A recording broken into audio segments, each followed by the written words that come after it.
What's good, y'all? So I don't quite remember where the inspiration for this video came from, where this idea came from. It was either one of my YouTube comments or a Discord chat.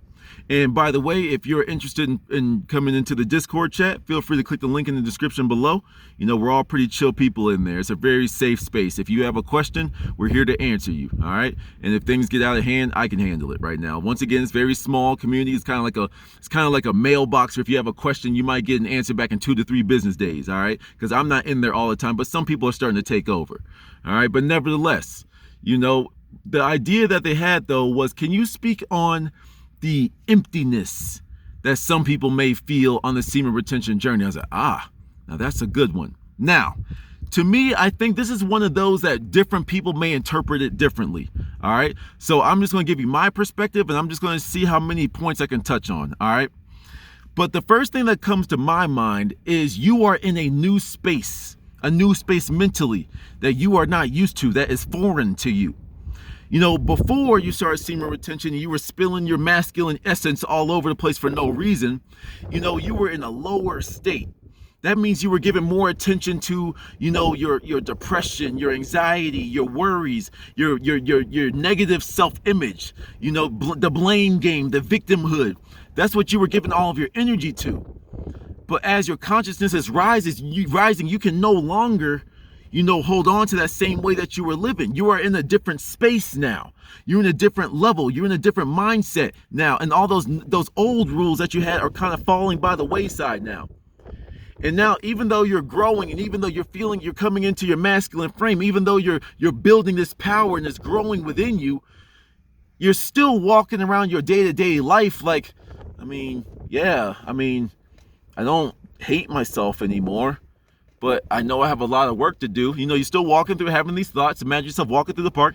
I don't hate myself anymore, but I know I have a lot of work to do before I can say I truly love myself.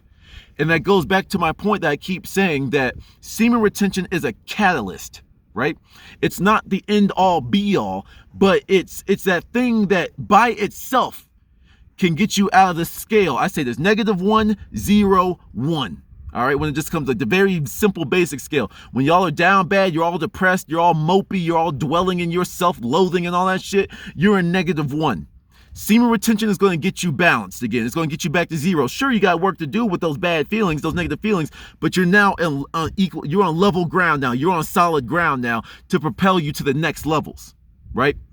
So now that you're out of -1 mindset, you're in 0. You know, you're neutral. And you're not used to not giving energy to all those bad thoughts anymore. It's like, well, what do I do now? You know, like, what am I supposed to do? Like, you're almost like, it's kind of like if you like throw a ball in the air, like if you were to throw that ball in the air, it would go up. And then it's like accelerating upwards until quote gravity. That's my hippy dippy talking, until gravity starts to set in and you throw it up. It loses its momentum, and then like you're right before it starts to go down. It's like you're going up, and then the speed starts to decrease, right? Until it's at 0, but you're at 0 in the air. Now, of course, we're not saying that you're going up just to come back down, but that sensation of dropping, you're going up, and then you're just kind of, you're stuck right before that ball comes down. I mean, some of y'all act like your balls ain't dropped yet, but nevertheless, all right. So you're in that mindset, all right. So what you have to do now is like you feel empty, you feel almost lost. It's like, okay, well, what now? That's why I push finding your purpose, filling your life with passions. When you are no longer filling that void of boredom with masturbation, with pornography, with excessive/meaningless sex, then it's like, wait, so how do I fill this void in my life? Because that's what you were doing beforehand. Your masturbation, your sex is what made you feel good. Your porn is what distracted you from all the problems that have been circulating. It's a distraction. And you were filling that void with a distraction. Now that the distraction isn't there, now that little fix isn't there anymore, and you've like overcome the need for masturbation and porn and sex and all that type of stuff, then it's like, well, what now? You fill that void with your passion. It's just that simple. Well, simple, relatively speaking. The answer is just that clear, but that's the next leg of this journey. You have to find what finds you passion. I don't care if your passion is gaming. Then become the best freaking gamer ever. And I'm not just talking about leaderboards. I'm like, what's that going to do for you? Can you work into being streaming? Can you make YouTube videos? You know what I'm saying? It's like, you see how I am. It's like my YouTube videos is just me talking on my phone. But are you willing to put in this new effort? Are you going to use this new fuel that is fueling your growth now to go out there to create the life of your dreams? Are you going to use this new passion, this new discipline, this new perseverance to go out there and make and edit all those videos? Because like I told you on some of my other videos on my channel, it's like streaming is not as easy as these people make it look. Making gaming videos is not as easy as you can make as people make it look. I'm just trying to tell you. You feel me? And the same level that you failed and you learned from your failures and you fell off the wagon, you failed and you learned from it, you're going to have to do that in whatever your new venture is. Your passion is drawing. Okay. Start making some art. You know what I'm saying? Start being an editor for people's content. That can get you paid. You know what I'm saying? That could get you a foothold, you know, and then when you do that, then like upgrade your projects. Okay, well, I'm tired of doing gaming things. Who's calling me right now? Like, come on, I'm in the middle of something. You know, it's like once you start to, that threw me off. Once you like start to elevate, then you say, oh, I want to start editing movies. Then you start to be like, you know, you're editing blockbuster films. You become an editor for that. Or like photography, Photoshop. You want to be a photographer, go become National Geographic or something like that. You want to like start getting your voice heard. You want to make your own YouTube channel. The possibilities are endless. But now that you have the confidence, now that you no longer have the fear of failure, go out there and try out shit.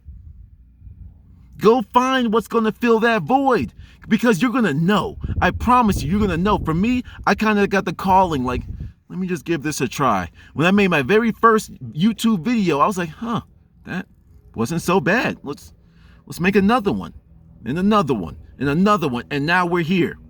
Now random people are listening to what I have to say, because I found out that this is my passion.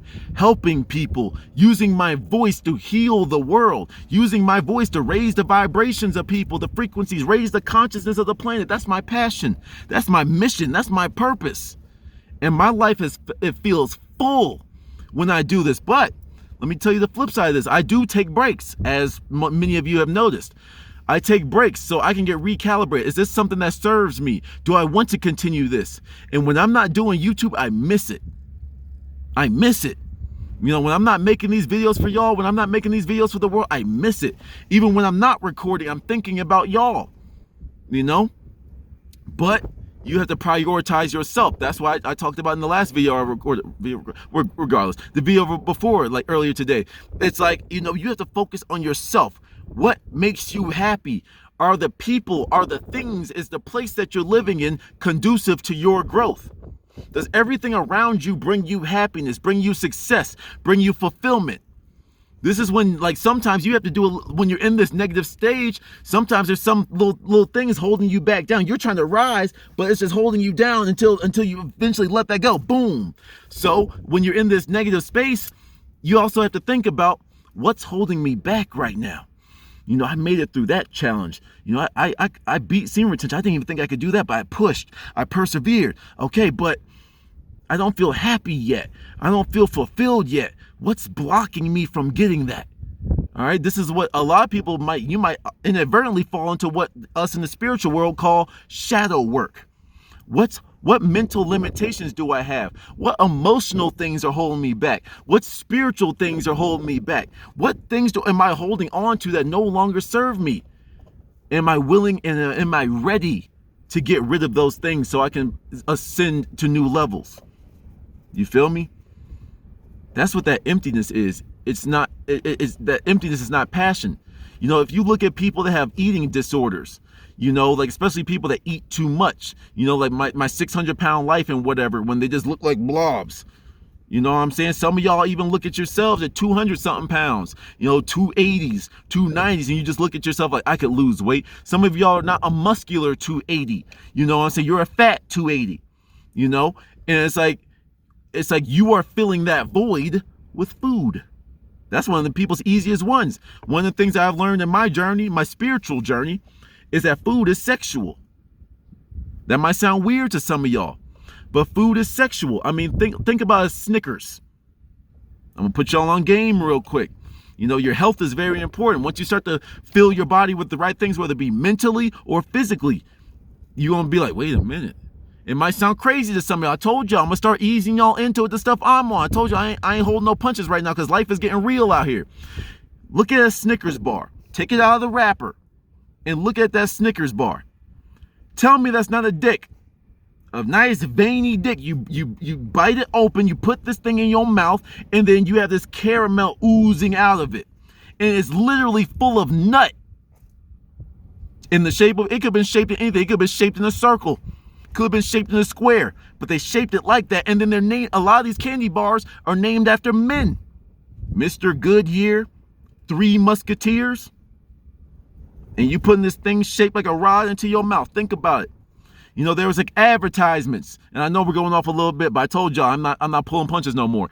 You know, like when they had like, you know, they had like 2 ice cubes in a straw, and there's like a woman wearing red lipstick. Once again, all these things are tailored to appeal to your lower senses. Once you rise up, this is going to become clear to you.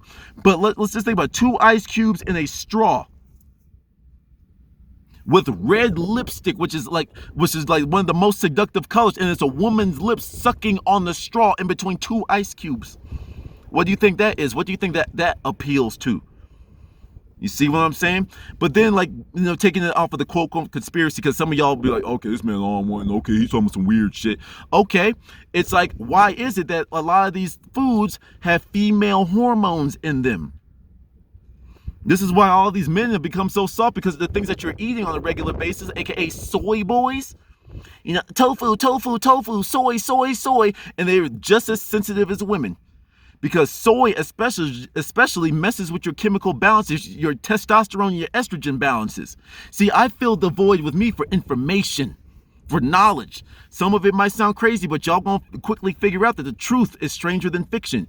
Yo, that's been going on. Yo, but then what am I supposed to do? Yo, man, why you think we haven't made food sexual? Let me go back to that one. Hey, yo, oh, she got some melons on her. She got buns. But they don't make food sexual. I'm crazy, right? You see what I'm saying? Go look at a glazed like the glazed honey buns. So what's that glaze on the buns? Some of y'all be like, what is it? Think about it. Buns, melons, and on those buns, there's glaze. You see what I'm saying? It's subconscious programming that you guys are going to start to see this. And when you hear information at first, like an old version of you, and some of you in the very beginning, I want y'all to save this video and come back to it in 3 months. I'm like, once you hit semen retention and you start to study and learn about nutrition and health and stuff, once again, this is what I filled the void with, then go back and watch this video. Right now, some of y'all be like, oh, he on some weird shit. Oh, no, bro, he reaching. Oh, no. Okay. Go back, go on your journey, forget what I said, and then come back and then watch this video. You're gonna be like, oh shit, wait, hold on. Why does that make sense all of a sudden?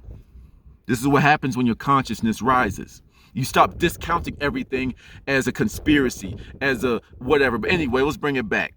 Y'all see that this is why I get passionate about health, you know, the mind, right? I learned about manifestation. I learned about the law of attraction. I learned about universal law.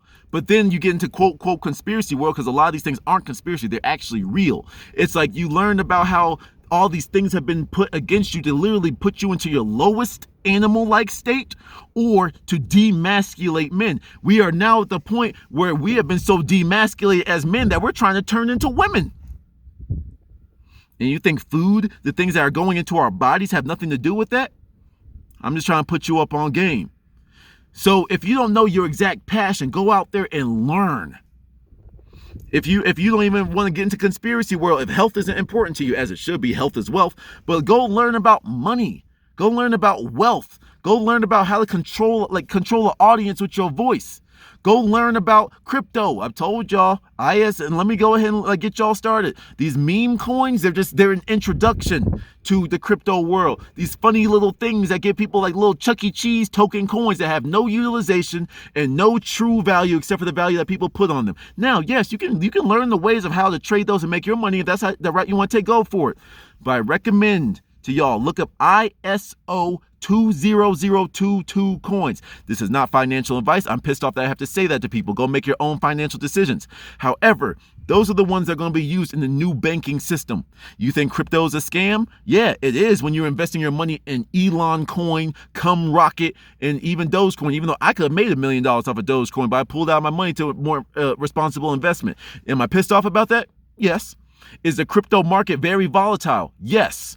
So you can lose 70%. I just lost 50% of my portfolio in one day. That happens.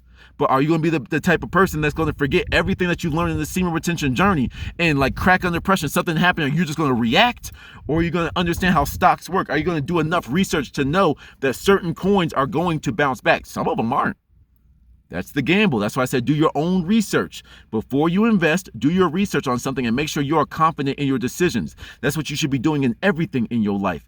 And now that you're operating from a higher frequency, a higher consciousness, you can now make these decisions, make better decisions in your own life.